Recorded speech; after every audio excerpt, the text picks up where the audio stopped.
Sejam bem-vindos ao MABcast, o podcast oficial do Museu de Arqueologia Bíblica do NASP. Aqui exploramos a riqueza da arqueologia bíblica e da história, dialogando com a teologia, criando um espaço de reflexão sobre os textos bíblicos.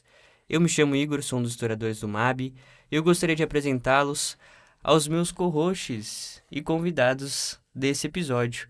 Marcela Eduarda, a nossa mestranda em psicologia e estudante de teologia. Muito bem-vinda, Marcela. Muito obrigado, Igor. Como você está hoje? Hoje nós temos um convidado ilustre, que se chama Elias Barros. Ele também é estudante de teologia. Nosso outro co-host, né, Elias? Muito bem-vindo. Muito obrigado pelo convite, pessoal. Vai ser um prazer estar aqui com vocês. E o nosso convidado de hoje é graduado em Teologia Bíblica pelo Instituto Profissional Adventista do Chile. Ele é licenciado em Educação pela Universidade de Playa Ancha. É mestre em Teologia pelo Seminário Adventista Latino-Americano de Teologia. Mestre de Teologia em Estudos Bíblicos pela Universidade de Auckland. Doutor em Filosofia e Teologia pela Universidade de Auckland. Tem experiência na área de teologia com ênfase no Novo Testamento. E atua hoje como professor na FAT. O nome dele é Carlos Olivares. Seja muito bem-vindo, professor. É um prazer tê-lo aqui conosco. Muito obrigado por estar aqui. É uma alegria. A verdade é que me parece que é a primeira vez, né, que estou com vocês aqui neste podcast. A verdade é que estou feliz de estar aqui com você, Marcelo, o Igor e o Elias. Primeira vez, mas não última, professor. Muito bem-vindo. É uma alegria tê-lo aqui conosco. Gente, hoje nós vamos separar o MABcast de uma maneira diferente. Nós vamos dividir em 3 blocos de discussão, tá bom? E nós vamos, primeiramente, introduzir quem era Paulo, né? Nós temos um especialista em teologia bíblica do Novo Testamento, portanto, nós vamos talvez desvelar um pouquinho sobre esse personagem, essa pessoa que foi tão bem quista pela tradição da igreja cristã, que é assunto de grande debate nas escolas teológicas, que é Paulo. E nós vamos também dar ênfase na carta de Coríntios. E vamos tentar discutir alguns temas que apresentam ali nessa carta tão especial. Mas antes, professor, de nós introduzirmos o tema, eu queria estabelecer aqui, talvez, para iniciar, uma métrica que o senhor já nos deixou em sala de aula, que para mim tem sido muito útil e eu tento replicar isso. O senhor uma vez usou uma máxima assim: teologia não é conhecimento, ela é reflexão. Pensando nisso, professor, o que te incentivou, o que te motivou a refletir, a estudar o Novo Testamento? Por que o senhor escolheu essa área da teologia bíblica do Novo Testamento para seguir? No meu começo, como acadêmico, a verdade, eu tive uma influência muito grande com os professores do Velho Testamento, sabe? E também da área sistemática. Isso é muito interessante. Grandes professores da área sistemática tiveram uma influência grande em mim, no sentido de tentar entender o texto bíblico através de diferentes pressuposições. Depois, professores do Velho Testamento tentaram me levar para a área deles, sabe? Para ser... E até meu primeiro artigo acadêmico que eu escrevi era do Velho Testamento. O primeiro artigo assim, acadêmico de um peer review numa revista acadêmica foi no Velho Testamento. Que legal. Mas depois, começando a pensar, eu comecei a notar que minha maior paixão sempre foi o Novo Testamento. Pensar, especialmente Jesus e Paulo. São as grandes 2 figuras que eu tenho pesquisado na minha vida, né? Então, Jesus Cristo como fundador de tudo, né? A base de tudo, o fundamento total. E depois Paulo, o grande pregador dele no mundo gentil. Então, tudo isso me levou a tentar pensar como articular isso na minha mente. Isso me levou a pesquisar, a estudar, a ler, a escrever. E depois, por influência também de outros professores agora do Novo Testamento, para viajar e começar a fazer diferentes trabalhos nisso. Então, minha primeira tese de mestrado foi no Apocalipse. Depois, minha segunda tese de mestrado foi uma leitura bíblica, narrativa, sobre um problema Mateus. E depois, já avançando para o doutorado, o foco mais uma reflexão sobre a cultura e sociedade do primeiro século em termos da violência verbal de Jesus Cristo. Então, isso me levou a criar já uma experiência não só acadêmica, também pastoral, para tentar entender o Jesus do primeiro século através dos olhos e os lentes dos leitores e ouvintes também de Jesus Cristo. Viu, gente? Que bagagem, né? Que bagagem. Isso é uma motivação para a gente continuar estudando, né? Para refletir, para pensar nessas duas grandes figuras, né? Emblemáticas na teologia e que seus discursos reverberam até hoje, Paulo e Jesus. Professor, então, pensando nisso, quem era Paulo? Quais são os estigmas que carregam esse personagem? Porque no começo ele é chamado de Saulo, e depois ele é chamado de Paulo. E a gente vê um desdobrar da história, mas a identidade que é apresentada no livro de Atos, ela parece ser importante. E a gente pensa também, né, nesse avanço da igreja primitiva, e ele é um apóstolo, ele é comissionado, ele tem uma missão, mas ao mesmo tempo ele fica um tempo em silêncio, e depois ele chega para tretar com Pedro, por assim dizer. Então, quem que é essa figura tão emblemática ali no primeiro século? Bom, primeiro, a gente tem que pensar nas fontes que a gente tem para construir a figura de Paulo, né? Então, as duas fontes mais importantes seriam as cartas de Paulo, as 13 cartas que ele assinou, né? Isso, carrega o seu nome. Então, aí a gente pode dizer que a gente tem uma figura de Paulo importantíssima. A gente sabe quem ele é, o que ele pensava, como ele escreve, como ele construiu a teologia, né? Isso é importante. E a segunda fonte, também importantíssima, seria o livro de Atos. No livro de Atos, a gente nota como o autor Lucas ele está apresentando seu grande herói, seu grande mestre, porque segundo a tradição e segundo o que as cartas de Paulo também nos indicam, ele era também discípulo de Paulo. Lucas era discípulo de Paulo em algum momento. Então quer dizer que ele vai tentar agora contar a história do seu grande herói. E depois temos, já fora desses dois documentos, temos a Pedro, que já no ano 60, 64 aproximadamente, ele vai dizer que o que Paulo escreve é difícil de entender. O qual significa que já para essa data ele já era famoso porque era um cara complicado, sabe, de se entender ou compreender o que ele escrevia. Em termos das fontes que a gente tem, nesse caso Atos e as cartas, a gente pode dizer o seguinte: Paulo era um judeu, era um fariseu, filho de fariseus, era uma pessoa preparada, sem dúvida, no texto bíblico, era uma pessoa que conhecia bem o mundo antigo e conhecia bem literatura tanto fora como dentro do mundo judaico, ao ponto que ele vai citar em algum momento literatura também de fora.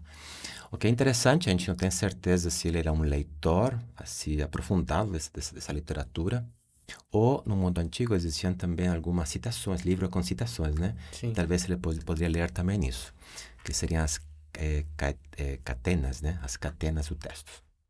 Mas ele cita em algum momento isso. Então, outra coisa que a gente pode notar é que era uma pessoa, certo, aprofundada no Velho Testamento e aprofundada na literatura grega no sentido de como ele apresentava retoricamente suas ideias.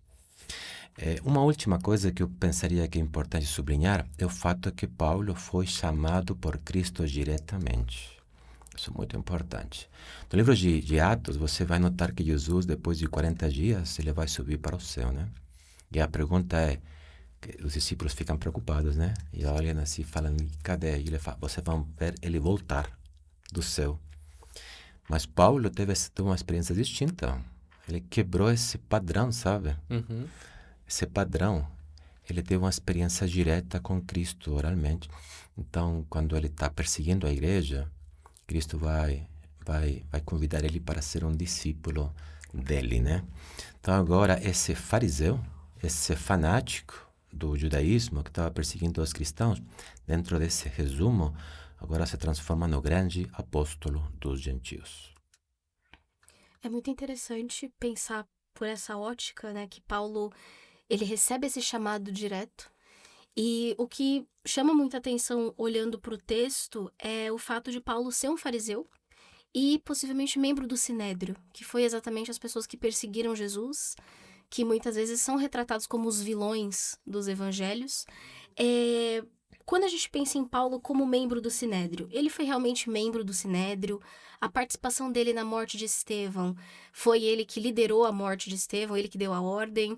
Ou ele era um jovem segurando a capa? O que a gente tem sobre isso? Professoras, ampliando a pergunta da Marcele, o que seria também os fariseus? Essas seitas que estão sendo desenvolvidas ao longo do primeiro século, né? Os zelotas, em algum momento, os essênios. Como é que está o mundo cristão nesse período do primeiro século? E por que há perseguição? Né? Porque, está sendo perseguido, mas por quê? Qual que é a problemática que Roma enxerga nesse mundo cristão, judaico-cristão, que está sendo iniciado? Vou responder as duas perguntas. Em primeiro lugar, Paulo era um fariseu, qual significava que ele era membro de uma seção, uma seita, uma facção religiosa que enfatizava muito a disciplina, ok? Isso é muito importante. E não só isso, enfatizava também o fato de ser leais a Deus, santidade, tudo aquilo, né? Eram pessoas preparadas, sem dúvida, no texto bíblico, né? E interessante também que o fariseísmo, muitos ficam confundidos com isso, e essa é uma interpretação errada. Não era uma profissão, era um modo de vida. Isso é muito importante, ok? Quer dizer, não é que você trabalha em quê? Eu sou fariseu. Não, não era isso. É como dizer, você trabalha em quê? Eu sou advogado, mas eu sou adventista. Então, quer dizer que esse modo de vida era um modo de vida que levava ele a tentar achar o mais importante do texto bíblico, ser santo, ok? Então, o mundo greco-romano, a verdade é que olhava o mundo judaico com uma coisa só, não fazia distinção. Os judeus, eles olhavam para si mesmos como distinções, né? Eles estavam, obviamente, certo, vinculados com a Torá, né? Tanto oral como escrita, mas os fariseus, isso é interessante, eles também dão prioridade à lei oral, não só à lei escrita. Isso é importante também, dizer que o foco dele estava ali. Ora, quando ele estava perseguindo a igreja, era por isso, por causa de que ele notava que sua visão, certo, religiosa, não era a mesma que a dos cristãos, é dizer, que o Messias não tinha aparecido, Jesus não era o Messias. E começou essa grande perseguição. Mas a verdade, a gente tem que notar o seguinte, quando a gente vai para o texto bíblico, vocês vão notar o seguinte, capítulo 6 e 7 do livro de Atos, você vai notar que a pessoa que é introduzida no texto é Estevão. Ele é o grande herói da história, né? E quando Estevão vai ser apedrejado, as pessoas trazem suas vestes na frente de Paulo para que Paulo possa guardar isso, né? Isso não significa que Paulo ainda era ou antes membro do Sinédrio. O que a gente pode pensar é que esse foi o momento quando Paulo começou a ser um membro do Sinédrio. A gente sabe disso porque no livro de Atos ele vai contar 3 vezes sua conversão, e cada uma dá detalhes distintos, né? E em uma delas ele vai dizer, quando matavam Estevão, eu dei meu voto. Quando perseguiam as pessoas, eu dei meu voto. O qual significa que ele era parte de uma comunidade ainda maior. Então significa que ele em algum momento chegou a ser parte do Sinédrio, mas não sempre foi antes disso. Isso é muito importante para nós perceber, né? De fato, ele é apresentado como Neemias, né? Uma pessoa jovem, isso é muito importante. Então significa que para ser membro do Sinédrio você tinha que ter algumas características. E ser jovem não era uma delas, sabe? Sim. Então ele chegou a ser parte depois. Então, quando ele conheceu a Cristo, isso é essencial, foi porque ele saiu dos contornos, sabe, das fronteiras da Judeia e foi fora para Damasco, que seria outra. Dentro do Império Romano, você tinha várias secções, né, dividido, né? Então, essa seria outra secção, seria a secção mais da Síria. Então, eles foram lá, ele foi lá com cartas do sumo sacerdote, porque ele tinha a convicção de que o que estava fazendo estava correto. E aí foi, ironicamente, quando teve esse grande encontro com Cristo. Então, se a gente pensa, Paulo sempre foi um judeu e sempre foi um fariseu em algum sentido, sabe? Porque esse judeu agora ele aceitou a Cristo. Então quer dizer que agora tudo aquilo que ele tinha agora está centrado no grande Messias. Estou sendo claro? Essa é uma questão muito importante, que alguns falam, ele se converteu, então quer dizer que ele agora guarda o domingo. Não, não é isso, não é uma leitura, é uma leitura muito moderna. Sim. Ele continua guardando o sábado, porque agora a sua visão mudou para seguir o grande mestre, que seria aquele que estava perseguindo. Isso me parece que é importante ter em conta. E a segunda questão é o fato de que seguiu sendo fariseu porque seguiu sendo muito disciplinado, sabe? E tudo aquilo que ele tinha, ele continua agora aplicando à realidade do Evangelho. Então, tudo aqui, eu sempre gosto de falar disso, né? Você nunca tem que esquecer de onde você vem. Se você sempre tem algo assim que transforma você, você tem que usar isso para pregar o Evangelho. Paulo era um fariseu e usou tudo aquilo que ele sabia agora para pregar a verdade do Evangelho. Então a gente pode ter sido psicólogo, historiador, sabe? A gente usa essas ferramentas para pregar o Evangelho. Sim. Professor, até pensando na questão do farisaísmo, tem um dos comentários da tradição judaica que diz que ele deveria ser sábio, bonito, de boa estrutura e maduro, né? E tem uma questão também do matrimônio. Há um conselho, agora que, aí o senhor pode corrigir melhor, que deveria ser casado. E parece que Paulo, pelo menos em nenhum momento, fala que ele era casado. Como é que a gente resolve esse problema? Então, me parece que o que você está se referindo é ser membro do Sinédrio, né? Ah, ok. Ser membro do Sinédrio. Então, a gente tem uma fonte só histórica, né? Histórica. Sim. Uma fonte só para determinar as características que todo membro do Sinédrio deveria ter. Essa fonte do Talmud, né? A dizer século VI. Se pode ser... A gente tem que ter cuidado em pensar que porque do século VI depois de Cristo não vai ter algum eco no primeiro século. Isso é importante, né? Sim. Mas provavelmente já a tradição era do século IV. Pode ser que seja do primeiro século. Então, dentro dessa tradição fala que tem que ser uma pessoa sem defeito físico, né? Uma pessoa intelectual, saber várias línguas, ter conhecimento de todo, né? Ter filhos, isso é muito importante. Ter filhos, né? Não ser baixinho, ok? Não ser baixinho, se era baixinho já estava já fora. E uma delas, implicitamente, a gente nota que tinha que ser casado. Por que implicitamente? Porque fala que tinha que ter filhos, né? Então a gente nota isso. Então essa seria a grande fonte que a gente tem. E essa fonte, que é do século VI, então alguns pensam que esse é um eco do primeiro século, qual refletiria que Paulo...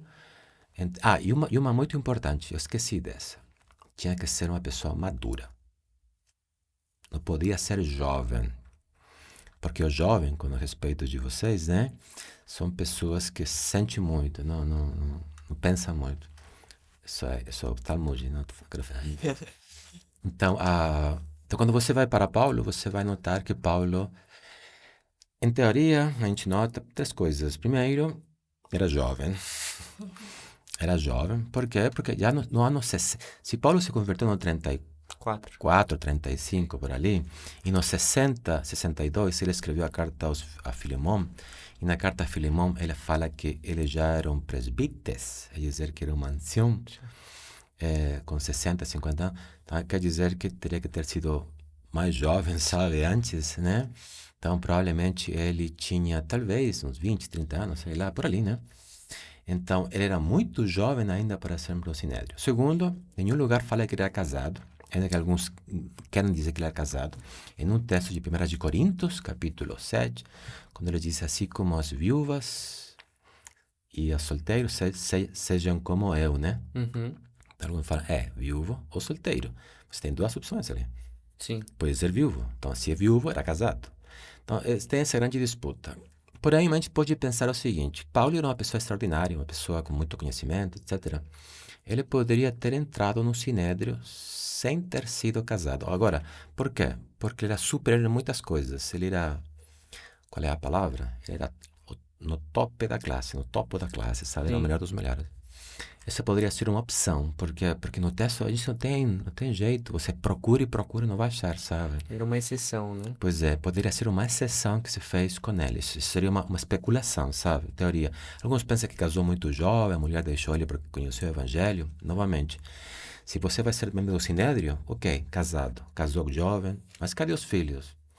Porque ele nunca fala dos filhos. Porque Lucas nunca fala da esposa, dos filhos que a mulher deixou ele. Então é muito. Você tem muito espaço ali para especular, sabe? Sim. Então o melhor é simplesmente dizer o seguinte: isso é o que eu aconselho. No momento que ele começou a pregar, estava sozinho. Seria isso. Professor, o senhor falou alguma coisa que me chamou muita atenção. Paulo foi um homem de dois mundos. Ele era um profundo judeu, mas também um cidadão romano. Essa combinação moldou a sua missão. O que me chamou a atenção é que o senhor falou que Paulo era um certo tipo de herói para Lucas. E Paulo, ele fala uma das palavras mais bonitas, que é: sejam meus imitadores, porque eu sou de Jesus. Jesus era um tipo de herói para Paulo, e aí eu não sei se o livro de Lucas, de Atos, ele mostra isso, porque no começo Lucas começa o livro de Atos falando: e Jesus estava ensinando. No final do livro, ele usa a mesma ação, ensinando, só que agora ele usa Paulo. O que a gente entende sobre isso? Muito bom. Bom, se a gente pensa Paulo teve uma grande mudança na sua vida, né? A grande mudança foi que ele passou de ser um judeu a agora um cristão, um judeu que segue a Cristo, né? E ele começou agora a pregar para o mundo gentil. Então, quando você vai para os textos de Lucas como fonte, você vai notar que Paulo está pregando sempre a Cristo. Isso é muito importante, ok? De fato, você vai notar, por exemplo, no capítulo 17, né? 17 de Atos, né? Que ele vai para a sinagoga e tenta mostrar que Jesus é o Messias, entendeu? Então, o foco dele sempre vai estar em Cristo. Quando você vai para as cartas, agora é a mesma história. Você vai notar que o foco dele é Cristo. Para ele, a essência, alguns falam assim, qual é a temática mais importante em Paulo? É muito difícil saber isso, sabe? Alguns falam isso. A verdade é que mais eu falaria que Paulo é tão complexo que eu falaria que alguns falam, né, que isso pode ser uma resposta, que é permanecer em Cristo, ok? Alguns falam, é justificação pela fé. Mas Coríntios, não, essa não é ênfase, né? Segunda tampouco, não é ênfase. Mas se a ênfase é estar em Cristo, né? Então, mas ainda assim, se você pode discutir comigo, falar, não, é justificação pela fé, não é parousia, é escatologia, Jesus vindo da nuvem dos céus, santificação porque Jesus transforma. O grande herói dessa história sempre vai ser Cristo, né? Então, no caso de Lucas, o que eu queria dizer é que quando você vai contar a história do seu grande mestre, você vai tentar falar do jeito como ele conheceu esse grande Jesus Cristo, né? E de fato, se você nota, Lucas, o grande herói, era Jesus Cristo, porque o primeiro livro, porque é Lucas de Atos, né? O primeiro livro conta a história de Jesus. Só que depois vai contar a história de como Jesus está sendo pregado para o mundo através de duas pessoas. Uma é Pedro e a outra é Paulo. Então quer dizer que esse grande herói é aquele que prega o grande herói. E pastor, pensando nessa experiência que Paulo viveu, quando a gente pensa no momento que a gente chama, né, na conversão de Saulo na estrada de Damasco, isso a gente pode classificar como tendo sido uma mudança de crença, ele passou a acreditar em outra coisa, ou isso foi uma reestruturação completa da identidade dele? Então, ele não... se você pensa que ele agora deixou de comer porco e agora está comendo qualquer coisa, né? Que se move ali, né? Cavalo, qualquer coisa. Aí a gente tem um problema. Por quê? Porque o que aconteceu com ele foi que ele, indo caminho a Damasco, ele se encontra com o Cristo crucificado. E esse Cristo crucificado, agora crucificado e ressuscitado e exaltado, olha, todo esse caminho, né? Longo. Ele agora aceitou a ele como o Messias. Então quer dizer que agora é como ser um judeu que agora acredita no Messias, mas continua guardando a lei. Agora, tudo aquilo que tem a ver com sacrifício, tudo aquilo, obviamente, isso vai mudar, porque tudo isso tem a ver agora com o cumprimento em Cristo. Então, quer dizer que ele interpreta a lei como uma totalidade, né? Como cumprimento em Cristo. E ainda assim, a lei moral, que nós chamamos, né? Que é a lei, certo, dos 10 mandamentos, 10 promessas, 10 palavras, você vai notar que Paulo, quando ele articula muitas ideias, por exemplo, Romanos capítulo 13 e 14, você vai notar que Paulo vai citar a lei. Vai citar a lei. Então, se a gente pensa isso, quer dizer que ele não mudou, não se transformou, com todo respeito, certo, em um evangélico do século XXI. O que ele fez agora foi ser um cristão, e como um cristão, aquele que segue a Cristo, mas dentro dos padrões da Bíblia. Nesse caso, certo, as leis morais, etc. Né? Então, me parece que esse é o melhor jeito de entender a Paulo. E isso é interessante, porque hoje tem autores, né, como N.T. Wright, James Dunn, que eles tentam olhar Jesus Cristo de um jeito mais judaico, né? Nova perspectiva paulina. Nova perspectiva paulina, dizer, entender a Paulo dentro dos padrões de Paulo, no primeiro século, e tentar sair dessa leitura que finalmente, certo, nos leva a pensar que Paulo agora é uma pessoa que se senta na igreja no domingo, sabe? E depois vai para o estágio, para o cinema, depois vai para o McDonald's, etc. Não, Paulo não estava preocupado com essas coisas, porque Paulo não fez isso. O que Paulo fez foi agora aceitar a Cristo, e dentro desses padrões ele caminha agora na lei. Queridos, nós já estamos no segundo bloco, falando um pouquinho sobre a conversão e sobre a teologia paulina e de como ela se estruturou. E, professor, pensando nisso, o livro de Atos parece apresentar, ao menos na primeira parte, um pouco sobre Pedro. E no segundo ele começa a apresentar Paulo com mais ênfase. E a gente percebe que Paulo, como nós comentamos, ele é convertido por volta do ano 34, 35. Depois de 10 anos, ele faz a sua primeira viagem missionária. No ano 48, ele vai ao Concílio de Jerusalém. E depois tem a segunda viagem missionária. O que aconteceu com Paulo nesse ato? Onde ele estava? E como o livro de Atos ele começa a trabalhar a figura de Pedro e de Paulo? Qual que é a diferença? Há uma diferença substancial entre os dois na questão de chamado, na questão de propósito, na questão de missão? Ou o Lucas só está evidenciando que nós temos uma igreja se formando, nós temos um pescador que é pregador, que fala em línguas, que converte, batiza milhares de pessoas, e nós temos agora um douto da lei que está sendo apresentado para fazer uma missão, não só em Jerusalém. Quais que são as características que a gente consegue destacar aí de cada apóstolo? E dessa pergunta eu queria colocar uma ênfase, porque parece até um pouco metafórico e irônico Deus deixar Paulo cego para que ele pudesse começar a ver de verdade a sua conversão. Ok? Vou tentar responder as duas perguntas, né? Fique tranquilo, professor. O senhor tem um tempo. Tudo bem. Eu notei você, Igor, que você está citando as datas, assim. Você lembra bem das aulas. Muito bom, né? Nós tivemos que memorizar, né, professor? Pois é, muito bom. É porque a gente não teve essa aula ainda, então ele tem que mostrar o conhecimento dele. Tem que honrar o diploma de historiador, pelo menos, né? De teólogo ainda não, professor. É muito bom, porque isso ajuda também a nos situar no tempo, né? Isso ajuda a tentar, dentro de uma linha do tempo, a gente sabe pelo menos onde começa e conclui tudo, né? Então, dentro desse período, vamos começar com o período antes da... Não, vamos começar primeiro com a conversão para depois chegar ao período, né? Então, quando você lê o texto, né? Ele vai ficar cego, é verdade, quando ele se encontra com Cristo. É por causa também da experiência que ele teve, né? Não foi uma experiência normal, foi anormal, se a gente pensa, né? Como eu falei no capítulo 1, fala que vocês vão ver mais a Jesus Cristo. E agora Paulo está, né, saindo do padrão normal, sabe? Ele está ouvindo a voz do Mestre e ele vai ficar cego por causa dessa revelação, essa visão que ele vai ter.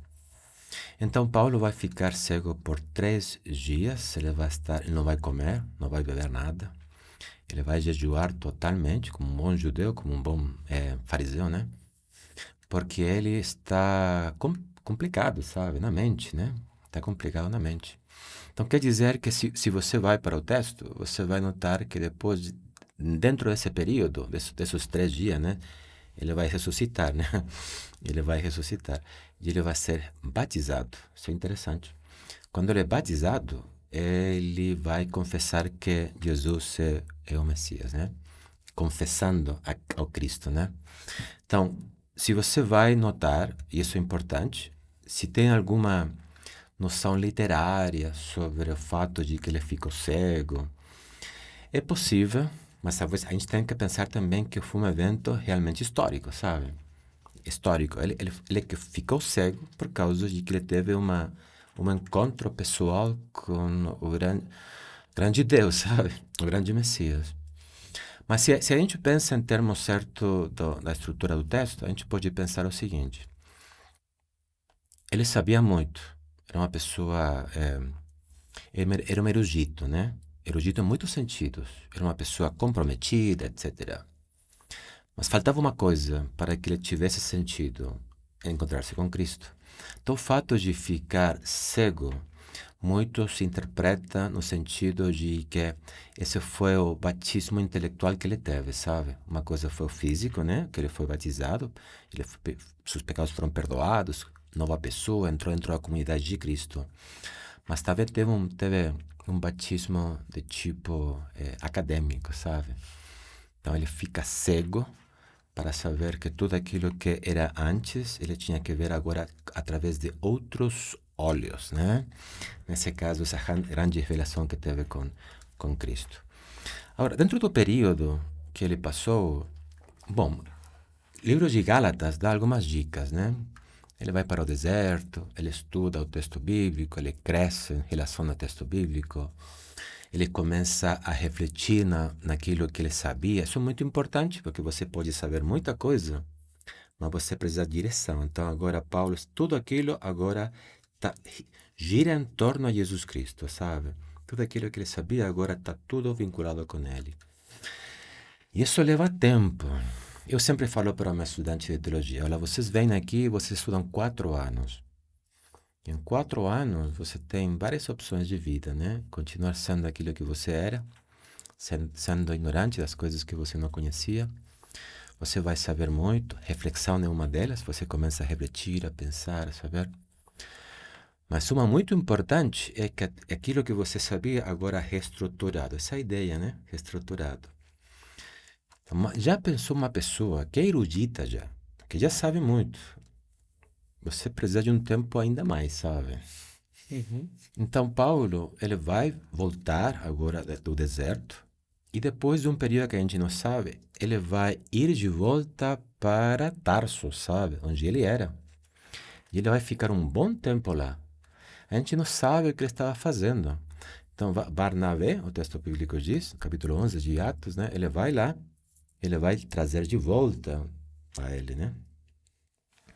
E aí, como você falou, tinham passado ao redor de 10 anos, sabe? 10 anos. Sim. Então a gente muitas vezes fala assim, nossa, eu gostaria de ser Paulo. Mas você tem que esperar uns 10 anos para ser Paulo. E você tem que ser uma pessoa, antes disso, ser também um Saulo, sabe? Uma pessoa... E aí você vai... Então, Deus utiliza certas pessoas com certos dons, sabe? Carismas, sabe? Para usar eles na sua obra, né? E nesse caso, ele tomou Paulo, por quê? Porque Paulo era uma pessoa erudita, tudo aquilo, mas o mais importante, ele era apaixonado, sabe? Era apaixonado antes e depois foi apaixonado por Cristo, Sim. sabe? Então, você pode dizer, olha, muitas coisas Paulo sabia, mas Deus poderia ter escolhido muitos, né? Tinha muitos eruditos também por ali. Mas Paulo tinha isso. Então, um detalhe, talvez, eu gostaria de falar, por que razão acontece essa questão juntando agora as duas perguntas, Sim, né? claro. Literariamente, é possível que Paulo, no capítulo 6 e 7, é apresentado antes da sua conversão no capítulo 9, porque no capítulo 6 e 7 aparece Estevão. Estevão falava bem, era judeu grego, Estevão, já, né? Uhum. Ele era uma pessoa que conhecia o texto bíblico. E se você pensa, Paulo era as três coisas também. Só que não conhecia Cristo. Paulo falava bem, era um judeu da diáspora e conhecia o texto bíblico. Então, o que significaria isso, em outras palavras? Significaria o seguinte, que quando Paulo está recebendo as roupas, se lembram? As roupas. Sim. Estevão vai dizer uma frase, né? Senhor, não, perdoa, né? Perdoa eles, evocando um pouco a Cristo no livro de Lucas. E depois ele vai dizer que ele vai estar vindo céu aberto, né? Você lembra disso? Uhum. Céu aberto. Então, se a gente pensa em termos do texto bíblico, depois do capítulo 8 e 9, você vai notar que Saulo está doido. Mas está doido mesmo, indo de casa em casa, tomando pessoas. O texto bíblico fala que ele respirava como um animal, assim. Porque Então, a gente pode especular, biblicamente estou falando, só biblicamente e literariamente, que Paulo ficou com problemas de consciência ao olhar a Estevão, que ele pensava que era um camarada certo, que era o inimigo, viu que era uma pessoa que não era aquilo que ele tinha em mente, sabe? E tudo aquilo que ele fez foi para tentar apagar sua consciência culpável. Por essa razão começou essa grande perseguição. Então, esse batismo de ficar cego é como dizer, olha, você está vendo de um jeito, agora você vai ver do jeito correto. Eu tenho os óculos melhores, né? Então, quer dizer, significaria isso, que Paulo tomou o lugar de Estevão e não o lugar de Judas, segundo o livro de Atos. Nossa. E assim a gente encerra o segundo bloco. Bom? Gente, pensando agora no terceiro bloco e para compreender um pouco mais desse brio, dessa motivação de Paulo que levou a propagar o evangelho, nós vamos traçar um panorama geral um pouco e especificar algumas coisas da carta aos Coríntios. Professor, quem eram os Coríntios?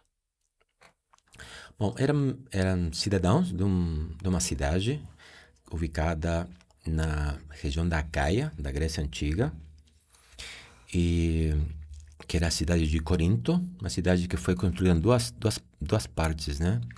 Foi destruída no momento, e depois foi reconstruída pelos romanos, começando com Pompeu, né? Uhum. Nos 60 e poucos, por ali. E a cidade tomou de volta aquela glória que ela teve no passado, né? Era uma cidade importantíssima ao ponto que no primeiro século Atenas, que ficava perto, sabe? Estava diminuindo Sim. em graça, né, para o mundo. E agora Corinto era mais importante. Por quê? Porque também era um porto, na verdade, né? Então, portos são muito importantes, né? E isso também nos leva a notar que eles tinham também uma ênfase muito, muito grande na economia. Era uma cidade próspera economicamente, isso é importantíssimo, né? E também religiosamente, e obviamente, como qualquer porto no mundo, e como qualquer cidade próspera, a sexualidade era um tanto especial, sabe? Sim. Isso acontece em qualquer cidade do mundo ainda hoje, né? Uhum. Então, o interessante é que Paulo não vai escolher Atenas como seu centro evangelístico. Ele vai escolher Corinto. E por que vai escolher Corinto? Porque, tecnicamente, economicamente, como centro do mundo antigo, naquele tempo já era mais importante que Atenas, né? Então, era uma cidade pós-moderna, em algum sentido, sabe? Cidade complexa. E Paulo deu muito do seu tempo para pregar lá, sabe? Muito do seu tempo. Ele sofreu muito também. Mas ele gostou tanto dessa cidade que pelo menos escreveu 4 cartas. As 2 cartas foram preservadas, né? Primeira e Sim. segunda de Coríntios. Porque em 1 de Coríntios, capítulo 5, ele vai dizer assim como escrevi antes, isso quer dizer que escreveu outra, né? E quando escreve a 2 de Coríntios, fala de uma carta que se perdeu, que é chamada de Carta das Lágrimas, né? Que também se perdeu. Então, foram menos 4. Já pensou 4 cartas? É porque ele realmente uma igreja que dava problemas, sabe? Dava Sim. problemas. Uma igreja que era do coração, estava no coração de Paulo, né?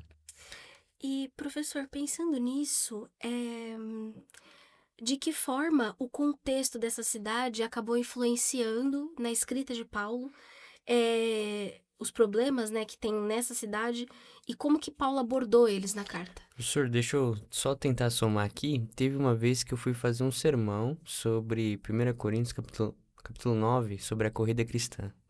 E aí, eu pensando nas batalhas médicas, aí eu lembrei-me da Batalha de Maratona no ano 490. E desde as Olimpíadas, né, no 8º século, 7º século a.C., a gente tinha os Jogos Bienais que aconteciam na cidade de Corinto, os Jogos Istmicos, que eles eram, assim, o de maior importância depois das Olimpíadas, e principalmente a questão da corrida, né? E depois a gente sabe o contexto da maratona e tudo mais. Mas como o senhor comentou, é destruída, depois reconstruída por Pompeu e Júlio César, soma ali na reconstrução. E era uma cidade portuária, era uma cidade que tinha questões de problemas de sexualidade, e esse contexto da histórico parece ser apresentado na literatura ou até mesmo nas metáforas que Paulo utiliza, né? Como é que o senhor enxerga todo esse cenário, só para somar um pouco na pergunta da Duda? Então, primeiro, a igreja era um problema por causa de que a igreja era parte de uma sociedade amoral, né? Então, isso é importante. Segundo, a cidade era parte de uma cidade intelectual também, de uma ênfase muito grande no conhecimento, muito grande na experiência, sabe? Então, isso você nota na primeira carta, o foco está na primeira carta, né? O foco, a gente nota isso. A gente nota, por exemplo, e são detalhes interessantes, que Paulo vai falar de um espelho, né? De um espelho. Se você vai para o texto bíblico no Novo Testamento, você vai notar que essa palavra espelho tem um sentido de ser um espelho, não como os espelhos de hoje, né? Mas quando você vai para Corinto e você visita a cidade, tem um museu, né? Museu que está no meio da cidade e tem algum desses espelhos que você pode tirar foto, né? Interessante. Que são espelhos que você olha e você fica assustado, sabe? Porque não é a melhor imagem de você, porque imagem distorcida, etc. Então quer dizer que Paulo está falando para uma comunidade que tem dinheiro para comprar espelho, ou para que saiba o que significa um espelho. Sim. Então, economicamente, você nota essa questão. Então, agora, pensando na pergunta da Marcele, né? Então, como a gente pode notar o que Paulo vai usar? Primeiro, Paulo vai usar o conhecimento que ele tem na cidade, como você falou, sobre as Olimpíadas, né? As Olimpíadas históricas que eles tinham, que eram Olimpíadas a disputa do mundo antigo, qual era melhor, né? Mas, pelo menos, a gente nota que eram Olimpíadas que marcavam uma geração. Então, ele vai usar... a metáfora vai estar baseada nos elementos que a Olimpíada naquele tempo tinha, ok? Sim. Seria isso. Mas outra coisa que a gente tem que notar, que é interessante, é o fato de que ele faz muita referência à comida. Faz referência a comida sacrificada aos ídolos. Ele faz referência a deuses, a templos, se vocês notam. Essa cidade era famosa também, Templo Zeus, né? Era o templo mais famoso, que ainda depois da destruição continuava sendo válido, né? Então, Paulo está usando essas imagens, mas ele está reusando essas palavras agora para falar da verdade. Isso é interessante. Ele vai comparar essas questões ao mundo presente, né? Então, o que eu sublinharia da primeira carta, se vocês me permitirem, dentro das perguntas que vocês fizeram, né? É que a gente tem o contexto onde está acontecendo. Mas Paulo está sendo muito crítico daquilo, sabe? Sim. Não é que ele esteja a favor disso. Ele está usando palavras, metáforas, tudo aquilo. No capítulo 15, por exemplo, tem metáfora também de cultivo, né? De grão, o grão que morre e está nu, por causa de que eles sabiam muito bem quais eram as metáforas agrárias, né? Sim. Metáforas agrárias. Mas Paulo vai usar todas essas ferramentas linguísticas para poder atacar as ideias presentes dentro da comunidade, né? Interessante. A gente pode fazer algo semelhante, né? Quando você fala para alguém, de usar ferramentas próprias do mundo moderno, né? Software, hardware, WhatsApp, Facebook, né? E você usa ali para dizer, não, mira, olha, estou dizendo isso, não é isso, não é isso, não é isso, é isto, né? Sim. Então, Paulo vai tentar fazer isso na linguagem que ele está usando. Entendi. Queridos, estamos no terceiro bloco e agora nós vamos entrar num tema polêmico e recente. Eu não sei se você já ouviu toda essa polêmica do King, the Power, sei lá o quê. É o famoso dom de línguas. Professor, esse é um tema que é discutido entre as igrejas evangélicas. Como o dom de línguas é apresentado na primeira carta aos Coríntios? Bom, o dom de línguas acontece no capítulo 12, 13 e 14. 13 é mais implícito, né? Então, no 14 já tem um tratado, né, sobre o dom de língua, que começa no capítulo 12, em relação aos dons espirituais. Então, o que eu falaria que Paulo está dizendo? Paulo está dizendo, em resumo, né? E nós acreditamos a mesma coisa. A gente não está em contra do dom de línguas, ok? Isso é muito importante, porque Paulo não está em contra do dom de línguas. O que você nota em Paulo é que ele fala, se você vai falar, ninguém vai entender, você tem que ter um intérprete. Porque o mais importante do dom de línguas é para que seja para edificação, né? Isso é o mais importante. Então, quer dizer que dentro dessa comunidade existiam alguns que são chamados os mais espirituais, né? Pneumáticos, no grego, e eles estão dizendo, eu sou melhor que você porque eu falo em outras línguas, né? Então, alguns vão dizer, é uma língua que parece que ninguém entende. Então, Paulo está dizendo que pode ser entendida, porque precisa de um intérprete. Se o intérprete, já imaginou que alguém começa a falar assim uma língua que é muito estranha, não tem intérprete para interpretar ela, sabe? Então, isso me parece que é importante sublinhar. Paulo não está falando em contra de falar em línguas. Paulo está ordenando, dizendo, olha, se alguém vai falar, pode falar, mas só com intérprete. Porque todo mundo tem que entender. Okay? E o segundo, ele vai dizer, olha, o dom de línguas está no último lugar da lista dos dons espirituais. Porque o primeiro sempre vai ser o conhecimento, profecia, né? Mas o dom de línguas está lá embaixo. Então não pense que você é superior porque você tem dom de língua. O melhor é pensar que o mais importante não é isso, o mais importante seria profetizar. Por quê? Porque profetizar, todo mundo vai entender o que você está falando, né? Então, profetizar não no sentido simplesmente de ver o futuro, sino também profetizar no sentido de pregar a palavra. Perfeito. Professor, você estava falando que a cidade de Corinto, ela era uma cidade grande, com muitos recursos. Se a gente olhar para os momentos de hoje, os dias de hoje, ela seria uma metrópolis. E aí, aplicando para os nossos dias, que dica o senhor daria, olhando como Paulo ele foi totalmente estratégico, ir para lá onde ninguém iria, onde ninguém pensaria em pisar o pé, e ele, com o seu olhar talvez pouco louco, porque Deus fez as coisas loucas para impressionar as sábias, o que o senhor falaria? Que tipo de estratégia Paulo usou para ir para lá? Então, Corinto, em termos antigos, era uma cidade importante, uma cidade greco-romana, sem dúvida, grega. Era uma cidade que tinha uma influência grande, como centro portuário, etc., centro intelectual também, perto de Atenas. Então, era uma cidade top, né? Não era qualquer coisa.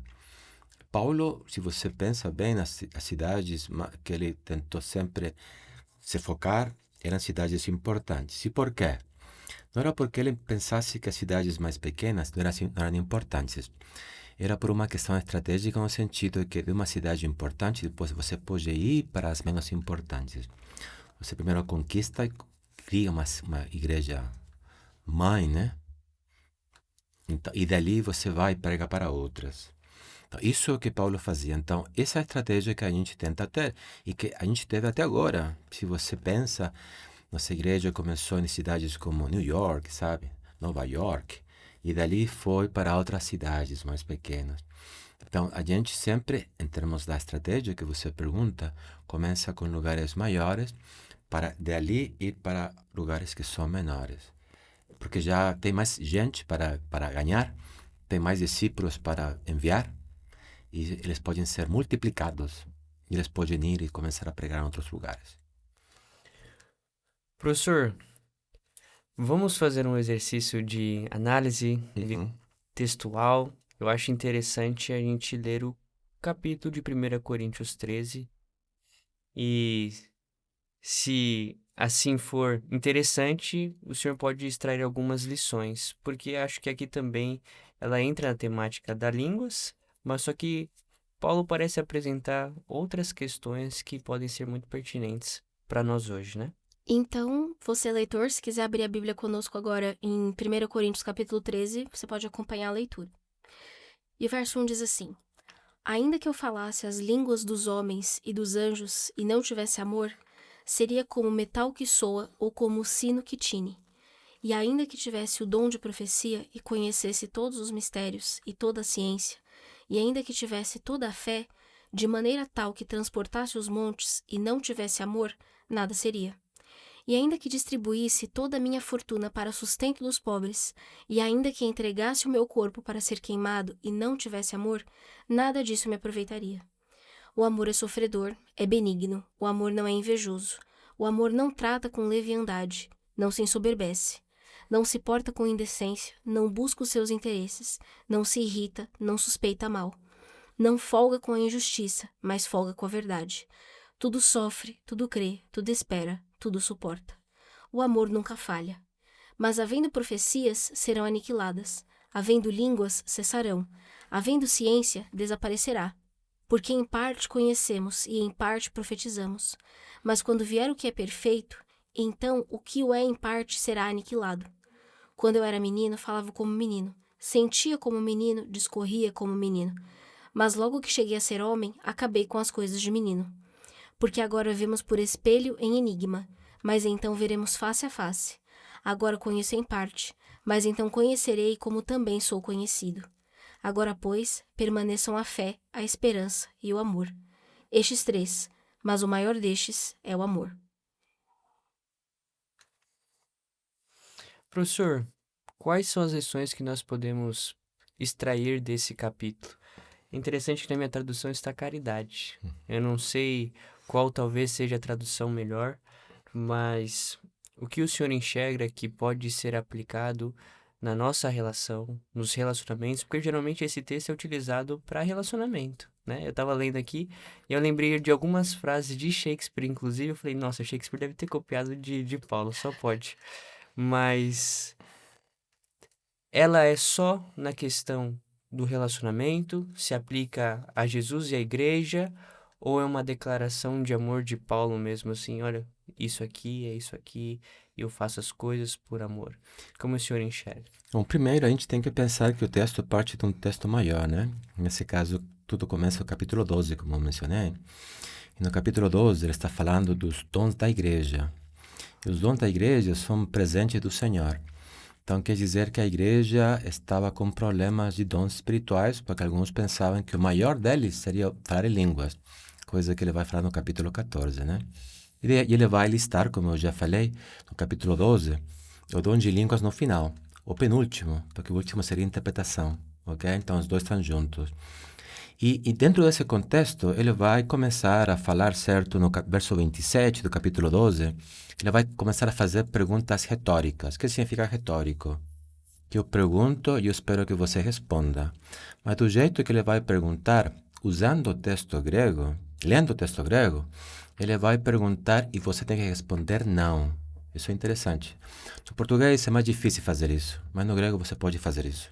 Quer dizer, eu pergunto para você, por exemplo, Igor, você já se formou em teologia? A resposta tem que ser, obviamente, Não. não. Você não pode falar, não, a resposta é só uma, é não. Então, a mesma coisa posso fazer com a Marcela e com a Elias. No grego é muito mais fácil de fazer essa pergunta, que você só tem que responder e dizer não. Então, no capítulo 12, 5, né? Então, capítulo 12, desculpa. Ele vai dizer, então, são todos operadores de milagres? Então, a igreja vai responder, não. Depois, todos falam línguas? A resposta vai ser não. Todos são apóstolos? Verso 29, não. Todos operam milagres? Não. Isso é interessante, porque vai dizer, porque Paulo está continuando no capítulo 12, está dizendo que a igreja é um corpo, e como é um corpo, cada um tem a sua parte, cada um tem a sua função, certo? Sim. Então quer dizer agora que falar em línguas, ok, mas não todos vão falar em línguas, só um grupo vai falar em línguas, ok? Então, o que significa isso? Que agora ele, na sequência, ele vai dizer, no final do verso 31, ele vai dizer agora, eu passo a mostrar-lhes um caminho ainda mais excelente. Quer dizer agora que ele vai dizer, olha, tudo bem que você tente ter dons espirituais, ter dons é fantástico, mas uma coisa, um caminho, olha, não dom, um caminho, é o mais importante. E esse caminho é o caminho do amor. Então quer dizer que o capítulo 13 não é um texto para que os namorados declarem seu amor, sabe? Pode ser aplicado quando você se casa, né? Seu pai aí vai casar você, sei lá, e vai usar esse texto. Pode ser aplicado, sem dúvida. Mas Paulo tinha em mente a igreja, porque a igreja estava dividida. A igreja pensava que o melhor era ter dons espirituais. E Paulo diz, sabe qual é o melhor caminho? É o amor. Então, por isso ele vai dizer, olha, por exemplo, verso 6, né? De capítulo 13. Ele vai dizer, o amor jamais acaba. Havendo profecias, desaparecerão. Havendo línguas, cessará. Essa é a ironia, né?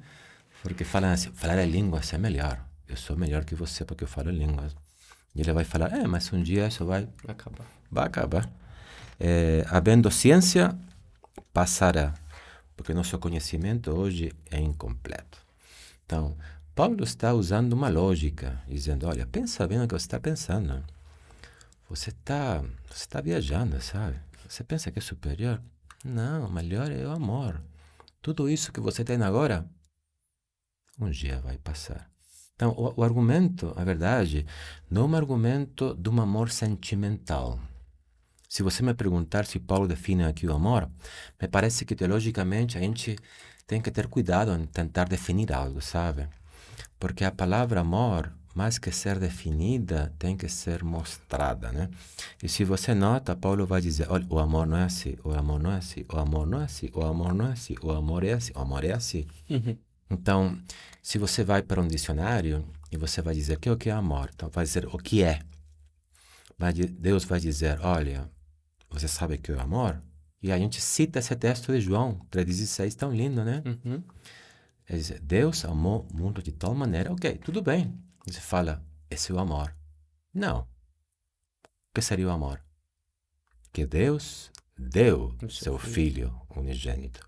Então, a palavra bíblica é uma palavra sem vida. E só tem vida dentro do contexto. Então, quer dizer que a palavra amor, dentro desse contexto, mais que ser um sentimento, é o princípio através do qual gira tudo que o ser humano pode ser, né? Sim. Professor, indo para a parte final, partindo dessa leitura, queria que o senhor deixasse uma mensagem para essa pessoa que está nos escutando nesse momento e te escutando nesse momento. Que mensagem o senhor deixaria para ela? Bom, uma só, certo? Não. Pode ser mais que uma. Então, se a gente pensa no capítulo 13, certo? No capítulo 13, eu pensaria que a gente tem que pensar que o capítulo 13 está escrito para uma igreja que está em conflito, uma igreja dividida, uma igreja com problemas, uma igreja que aparentemente está bem porque pensa que é espiritual e superior, quando na verdade tem um problema espiritual profundo, que Paulo, como bom pastor, sabe, ele detectou, e que Deus obviamente guiou ele para saber isso. Então, Uma grande resposta de Paulo para essa igreja foi discutir um monte de coisas, sabe? Falou sobre dar comida sacrificada aos ídolos, sabe? Os ídolos são nada. E ele vai usar muito essa palavra. Conhecimento é importante, mas o mais importante e ele vai falar sobre servir o outro, sabe? Sim. Essa é uma construção que já começa no capítulo 4, muito lindo ali. Capítulo 5, desculpa. Capítulo 5 da carta.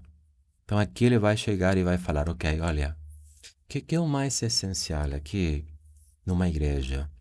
Conhecimento é importante, sem dúvida. Saber muita coisa, sem dúvida, é importante.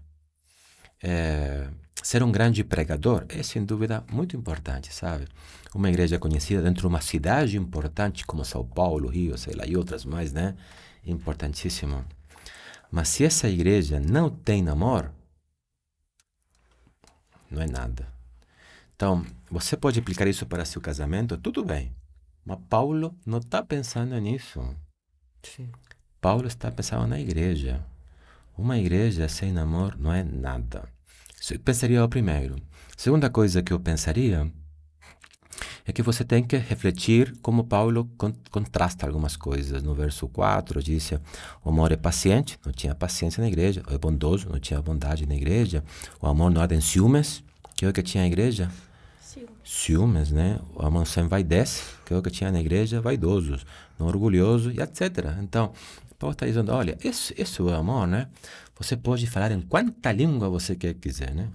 E ele vai falar isso vai falar isso no verso capítulo 13, verso 1. Ainda que eu falasse as línguas dos homens e dos anjos, se não tiver amor, que é o que diz? Serei como bronze que soa ou como símbolo que retine. Olha, instrumentos gregos, né? Interessante isso. Instrumentos gregos. Então, quer dizer que você pode saber, você pode falar muita coisa e depois você, ainda que eu tenha o dom profético, olha, e depois tenha muito conhecimento, etc. Então, como Paulo conclui isso? Antes de chegar ao capítulo 14, que me parece que é importante. É o último verso, capítulo 13, verso 13. Capítulo 13, verso 13. Agora, pois, permanece na fé, a esperança e o amor. Estes três. Porém, o maior deles é o amor. Então, a grande pergunta é, por que o maior deles é o amor? Porque você sabe, acho que o Igor sabe, né? O Igor foi meu aluno. Mas vou perguntar para vocês, o que é a fé?